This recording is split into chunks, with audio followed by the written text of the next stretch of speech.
नमस्कार। श्रीमद् वाल्मीकि रामायण अखंड पाठ में आप सबका हार्दिक हार्दिक अभिनंदन करती हूँ। आज हम पढ़ने जा रहे हैं 37 एवं 37 सर्ग, यानी 36 और 37वां सर्ग, जहाँ पर वर्णन है कि कैसे देवताओं का शिव पार्वती को सुरत क्रीड़ा से निवृत्त करना तथा उमा देवी का देवताओं और पृथ्वी को श्राप देना। वह गंगा से कार्तिकेय की उत्पत्ति के प्रसंग का भी यहाँ पर उल्लेख है। तो आइए प्रारंभ करते हैं आज की यात्रा। उक्तवाक्ये मुनौ तस्मिन्नुभौ राघव लक्ष्मणौ प्रतिनन्द्य कथां वीरावो चतुर्मुनिपुङ्गवम् धर्मयुक्तमिदं ब्रह्मन् कथितं परमं त्वया दुहितुः शैलराजस्य ज्येष्ठाया वक्तुमर्हसि विस्तरं विस्तरज्ञोऽसि दिव्यमानुष सम्भवम् त्रीन् पथो हेतुना केन प्लावये लोकपावनी कथं गंगा त्रिपथगा विश्रुता सरेन्दुत्तमा।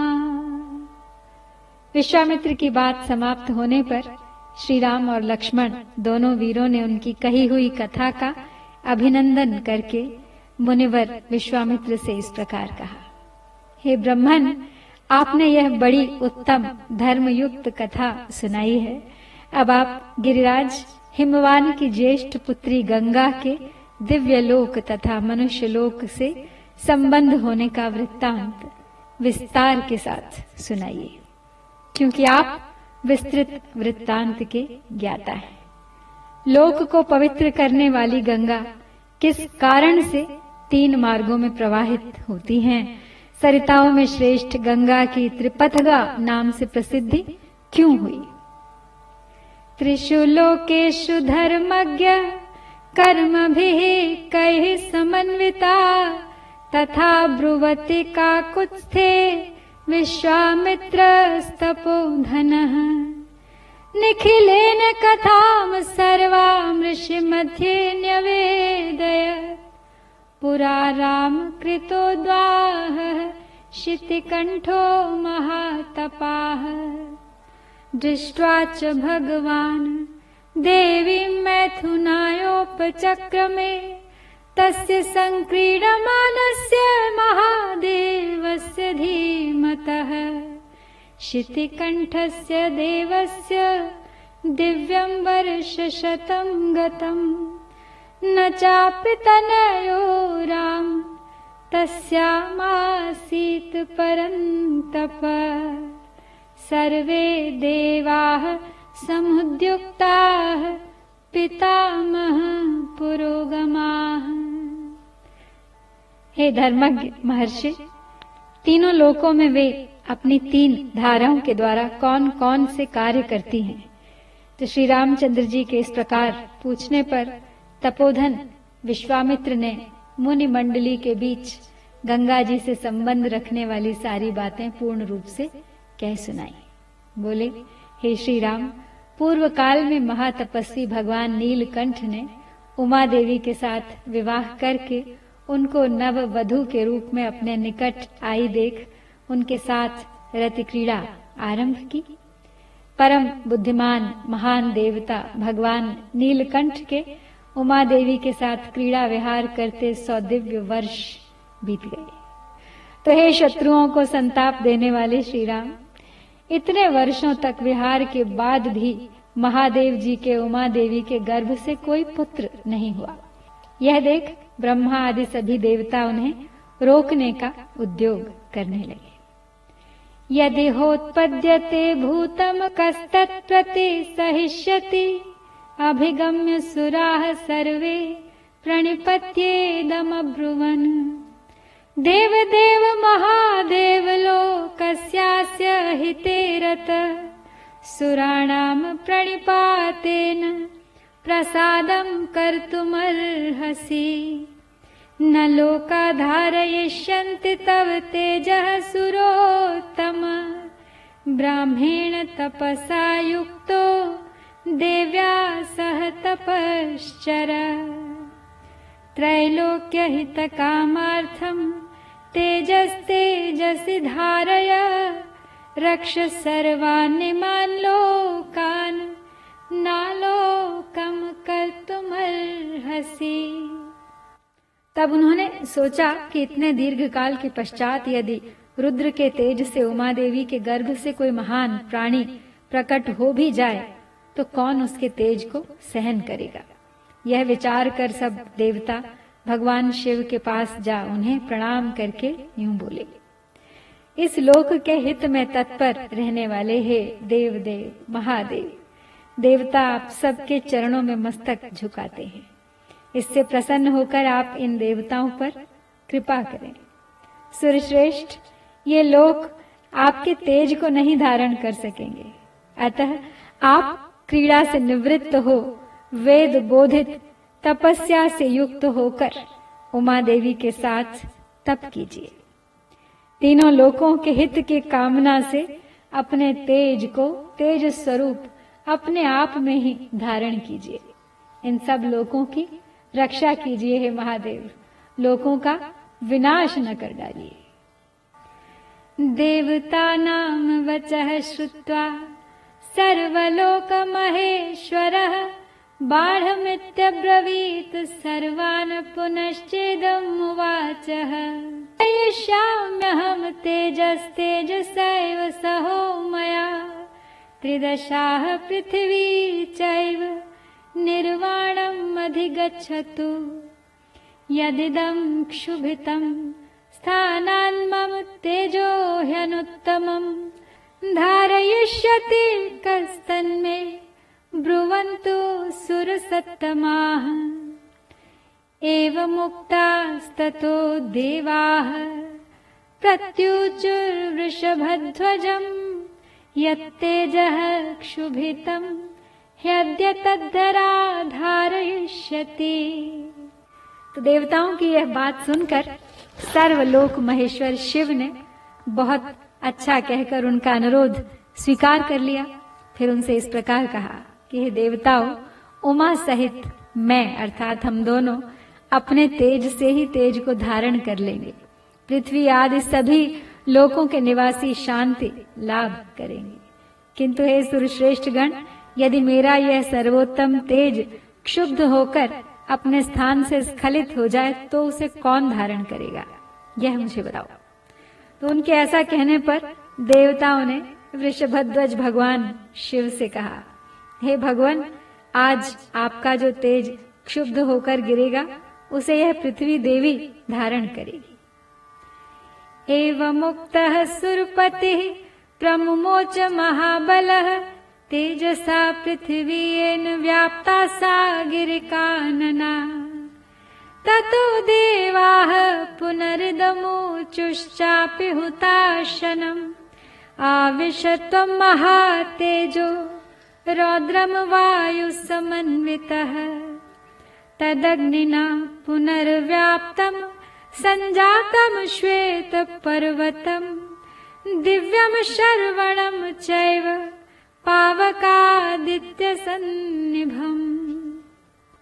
तो देवताओं का यह कथन सुनकर महाबली देवेश्वर शिव ने अपना तेज छोड़ा, जिससे पर्वत और वनों सहित यह सारी पृथ्वी व्याप्त हो गई। तब देवताओं ने अग्निदेव से कहा, हे अग्नि, तुम वायु के सहयोग से भगवान शिव के इस महान तेज को अपने भीतर रख लो। तो अग्नि से व्याप्त होने पर वह तेज श्वेत पर्वत के रूप में परिणत हो गया। साथ ही वहां दिव्य सरकंडों का वन भी प्रकट हो गया, जो अग्नि और सूर्य के समान ही तेजस्वी प्रतीत होता था।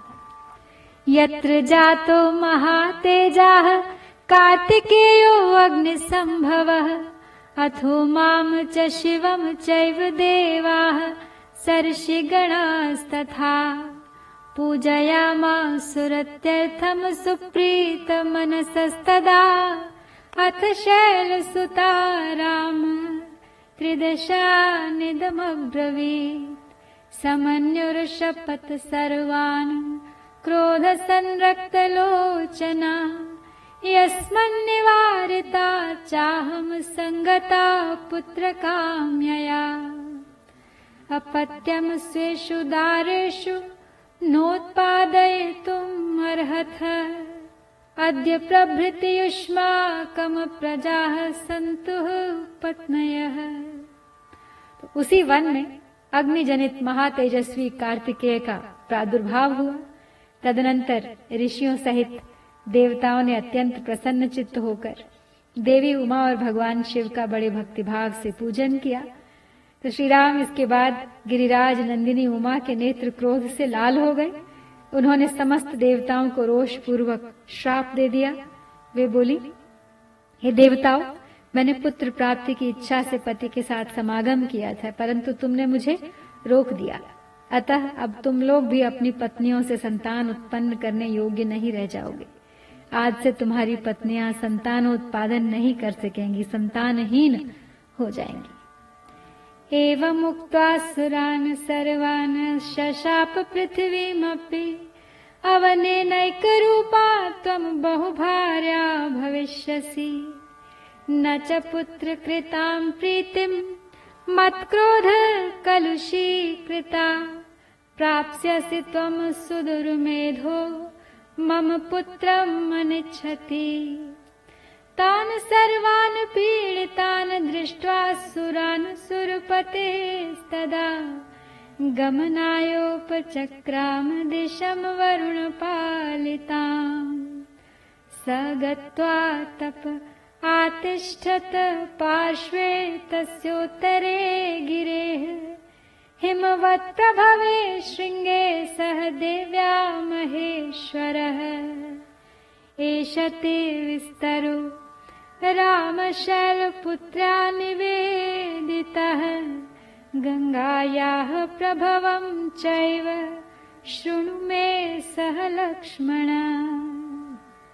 तो सब देवताओं को इस प्रकार श्राप देकर फिर उमा देवी ने पृथ्वी को भी श्राप दे दिया कि हे भूमि, तेरा एक रूप नहीं रह जाएगा, तू बहुतों की भार्या होगी। खोटी बुद्धि वाली पृथ्वी, तू चाहती थी कि मेरे पुत्र न हो, अतः मेरे क्रोध से कलुषित होकर तू भी पुत्र जनित सुख या प्रसन्नता का अनुभव न कर सकेगी।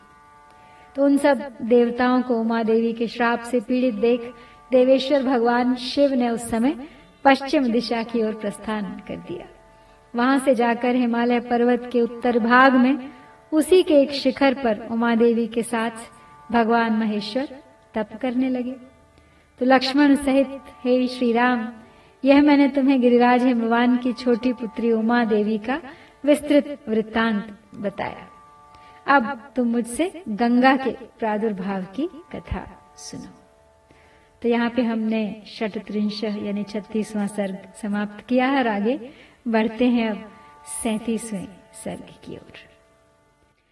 तप्यमाने तदा देवे सेन्द्राः साग्निपुरोगमाः सेनापतिम् भीप्सन्तः पितामहमुपागमन् ततो ब्रुवन् सुराः सर्वे भगवन्तं पितामहम् प्रणिपत्य सुरा रामसेन्द्राः साग्निपुरोगमाः येन सेनापतिर्देवदत्तो भगवता पुरा स तपः परमास्थाय तप्यते स्म सहो मया यदत्रानन्तरं कार्यं लोकानां हितकाम्यया संविधत्स्व विज्ञानज्ञ त्वं हीनः परमागतिः। तो जब महादेव जी तपस्या कर रहे थे, उस समय इंद्र और अग्नि आदि संपूर्ण देवता अपने लिए सेनापति की इच्छा लेकर ब्रह्मा जी के पास आए। देवताओं को आराम देने वाले श्री राम, इंद्र और अग्नि सहित समस्त देवताओं ने भगवान ब्रह्मा को प्रणाम करके इस प्रकार कहा, हे प्रभु, पूर्व काल में जिन भगवान महेश्वर ने हमें बीज रूप से सेनापति प्रदान किया था, वे उमा देवी के साथ उत्तम तप का आश्रय लेकर तपस्या कर रहे हैं।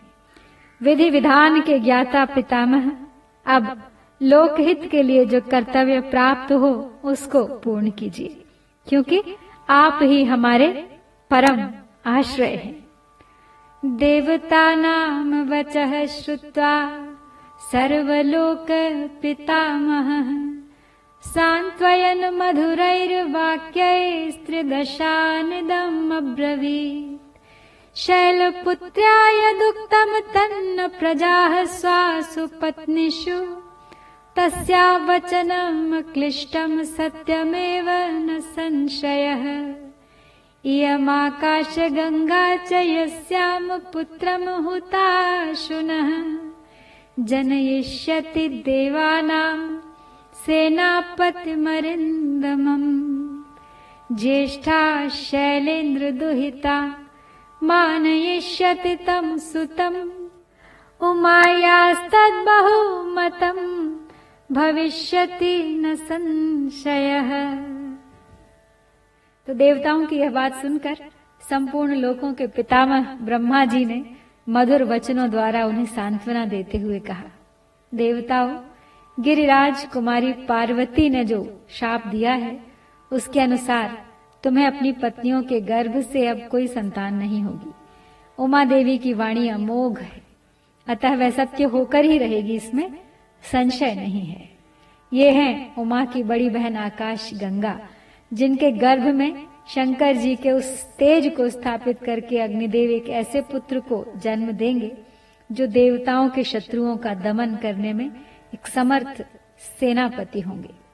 तो ये गंगा गिरिराज की ज्येष्ठ पुत्री है, अतः अपनी छोटी बहन के उस पुत्र को अपने ही पुत्र के समान मानेंगी। उमा को भी यह बहुत प्रिय लगेगा, इसमें संशय नहीं है। तच्छ्रुत्वा वचनं तस्य कृतार्था रघुनंदन प्रणिपत्य सुराः सर्वे पितामहं पूजयन्। ते गत्वा परमं राम कैलासं धातुमण्डितम् अग्निं नियोजयामासुः पुत्रार्थं सर्वदेवताः।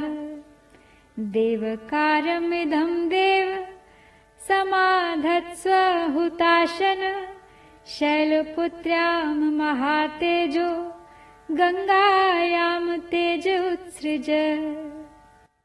हे रघुनंदन, ब्रह्मा जी का यह वचन सुनकर सब देवता कृतकृत्य हो गए। उन्होंने ब्रह्मा जी को प्रणाम करके उनका पूजन किया। तो श्री राम विविध धातुओं से अलंकृत उत्तम कैलाश पर्वत पर जाकर उन संपूर्ण देवताओं ने अग्निदेव को पुत्र उत्पन्न करने के कार्य में नियुक्त किया। वे बोले, हे देव हुताशन, यह देवताओं का कार्य है, इसे सिद्ध कीजिए। भगवान रुद्र के उस महान तेज को अब आप गंगा जी में स्थापित कर दीजिए। देवतानां प्रतिज्ञाय गंगामभ्येत्य पावकः गर्भं धारय वै देवी देवतानामिदं प्रियम्। इत्येतद्वचनं श्रुत्वा दिव्यं रूपं धारय स तस्या महिमां दृष्ट्वा समन्तादवशीर्यत। समन्ततस्तदा देवीमभ्यषिञ्चत पावकः सर्वस्त्रोतांसि पूर्णानि गंगाया रघुनंदन। तो तब देवताओं से बहुत अच्छा कहकर अग्निदेव गंगा जी के निकट आए और बोले, हे देवी, आप इस गर्भ को धारण करें, यह देवताओं का प्रिय कार्य है। तो अग्निदेव की यह बात सुनकर गंगा देवी ने दिव्य रूप धारण कर लिया। उनकी यह महिमा, यह रूप वैभव देखकर अग्निदेव ने उस रुद्र तेज को उनके सब ओर बिखेर दिया। तो हे रघुनंदन, अग्निदेव ने जब गंगा देवी को सब ओर से उस रुद्र तेज द्वारा अभिषिक्त कर दिया, तब गंगा जी के सारे स्रोत उससे परिपूर्ण हो गए। तमुवाच ततो गंगा सर्वदेव पुरोगमम् अशक्ता धारणे देव तेजस्तव समुद्धतम्। दह्यमानाग्निना तेन संप्रव्यथित चेतना अथाब्रवीदिदं गंगां सर्वदेव हुताशनः। इह हेमवते पार्श्वे गर्भोऽयं सन्निवेश्यताम् श्रुत्वा त्वग्निवचो गंगा तं गर्भमते भास्वरम् उत्ससर्ज महातेजाः स्रोतोभ्यो हि तदा नघ यदस्या निर्गतं तस्मात् तप्तजाम्बूनद प्रभम् काञ्चनं धरणीं प्राप्तं हिरण्यमतुलप्रभं ताम्रं कार्ष्णायसं चैव तैक्ष्ण्यादेवाभिजायत। तब गंगा ने समस्त देवताओं के अग्रगामी अग्निदेव से इस प्रकार कहा, हे देव, आपके द्वारा स्थापित किए गए इस बढ़े हुए तेज को धारण करने में मैं असमर्थ हूँ। इसकी आंच से जल रही हूँ और मेरी चेतना व्यथित हो गई है।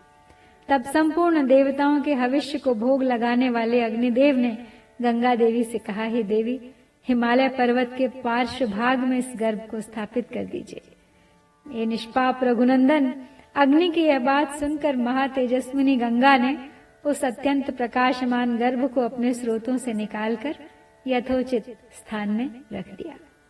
तो गंगा के गर्भ से जो तेज निकला वह तपाए हुए जाम्बू नद नामक सुवर्ण के समान कांतिमान दिखाई देने लगा। तो गंगा सुवर्णमय मेरुगिरी से प्रकट हुई हैं, अतः उनका बालक भी वैसे ही रूप रंग का हुआ। तो पृथ्वी पर जहां वह तेजस्वी गर्भ स्थापित हुआ, वहां की भूमि तथा प्रत्येक वस्तु सुवर्णमयी हो गई। उसके आसपास का स्थान अनुपम प्रभा से प्रकाशित होने वाला रजत हो गया। उस तेज की तीक्ष्णता से ही दूरवर्ती भूभाग की वस्तुएं तांबे और लोहे के रूप में परिणत हो गई।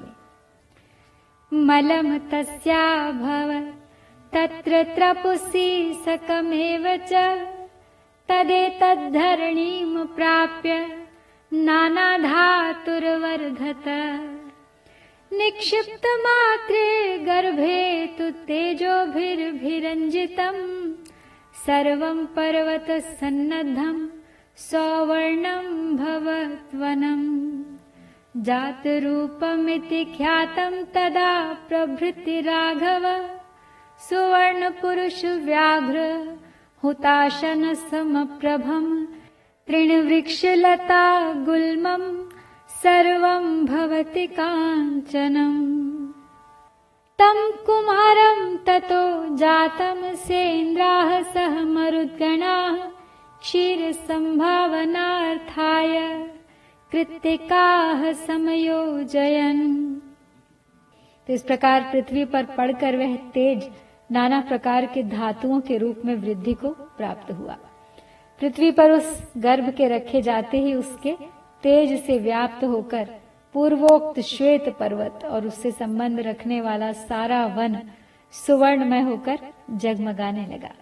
तो हे पुरुष सिंह रघुनंदन, तभी से अग्नि के समान प्रकाशित होने वाले सुवर्ण का नाम जात रूप हो गया, क्योंकि उसी समय सुवर्ण का तेजस्वी रूप प्रकट हुआ था और उस गर्भ के संपर्क से वहां का तृण वृक्ष लता और गुल्म सब कुछ सोने का हो गया।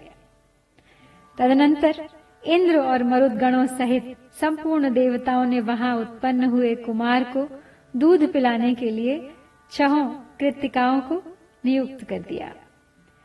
ताह क्षीरम जात मात्रस्य कृत्वा समयमुत्तमम् ददुः पुत्रोऽयमस्माकं सर्वासामिति निश्चिताः ततस्तु देवताः सर्वाः कार्तिकेय इति ब्रुवन् पुत्रस्त्रैलोक्य विख्यातो भविष्यति न संशयः। तेषां तद्वचनं श्रुत्वा स्कन्नं गर्भपरिस्रवे स्नापयन् परया लक्ष्म्या दीप्यमानं यथा नलम् स्कन्द इत्यब्रुवन् देवाः स्कन्नं गर्भपरिस्रवे कार्तिकेयं महाबाहुं काकुत्स्थज्वलनोपमम्। तब उन कृत्तिकाओं ने यह हम सब का पुत्र हो ऐसी उत्तम शर्त रखकर और इस बात का निश्चित विश्वास लेकर उस नवजात बालक को अपना दूध प्रदान किया। तो उस समय सब देवता बोले, यह बालक कार्तिकेय कहलाएगा और तुम लोगों का त्रिभुवन विख्यात पुत्र होगा, इसमें संशय नहीं है। देवताओं का यह अनुकूल वचन सुनकर शिव और पार्वती से स्कंदित तथा गंगा द्वारा गर्भस्राव होने पर प्रकट हुए अग्नि के समान उत्तम प्रभा से प्रकाशित होने वाले उस बालक को कृत्तिकाओं ने नहलाया। ककुत्स कुलभूषण श्री राम अग्नितुल्य तेजस्वी महाबाहु कार्तिकेय गर्भस्राव काल में स्कंदित हुए थे, इसलिए देवताओं ने उन्हें स्कंद कहकर पुकारा। प्रादुर्भूतम ततः क्षीरम कृत्तिका नामनुत्तमम् षण्णाम षडाननो भूत्वा जग्राहस्तनजं पयः गृहीत्वा क्षीरमे कान्हा सुकुमारव पुस्तदा अजयत् स्वेन वीर्येण दैत्यसैन्यगणान् विभुः सुरसेना गणपतिमभ्यषिञ्चन् महाद्युतिम् ततस्तमरा सर्वे समेत्याग्निपुरोगमाः एष ते राम गंगाया विस्तरोभिहितो मया कुमारसम्भवश्चैव धन्यः पुण्यस्तथैव च भक्तश्च यः कार्तिकेये काकुत्स्थभुवि मानवः आयुष्मान् पुत्रपौत्रैश्च स्कंदसालोक्यतां व्रजे। उसके बाद कृत्तिकाओं के स्तनों में परम उत्तम दूध प्रकट हुआ और उस समय स्कंद ने अपने 6 मुख प्रकट करके उन 6 का एक साथ ही स्तनपान किया। एक ही दिन दूध पीकर उस सुकुमार शरीर वाले शक्तिशाली कुमार ने अपने पराक्रम से दैत्यों की सारी सेनाओं पर विजय प्राप्त कर ली। तत्पश्चात अग्नि आदि सब देवताओं ने मिलकर उन महातेजस्वी स्कंद का देव सेनापति के पद पर अभिषेक किया। हे श्री राम, यह मैंने तुम्हें गंगा जी के चरित्र को विस्तार पूर्वक बताया है, साथ ही कुमार कार्तिकेय के जन्म का भी प्रसंग सुनाया है, जो श्रोता को धन्य एवं पुण्यात्मा बनाने वाला है। तो हे काकुत्स्थ नंदन, इस पृथ्वी पर जो मनुष्य कार्तिकेय में भक्ति भाव रखता है वह इस लोक में दीर्घायु तथा पुत्र पौत्रों से संपन्न हो मृत्यु के पश्चात स्कंद के लोक में जाता है। तो यहाँ समाप्त होता है 37वां सर्ग। तो इस प्रकार आज हमने षड्त्रिंशः एवं सप्तत्रिंशः 2 सर्ग संपन्न किए हैं। इत्यार्षे श्रीमद् वाल्मीकि आदिकाव्ये बालकांडे षट्त्रिंशः एवं सप्तत्रिंशः सर्गः। ओम श्री सीतारामचंद्राय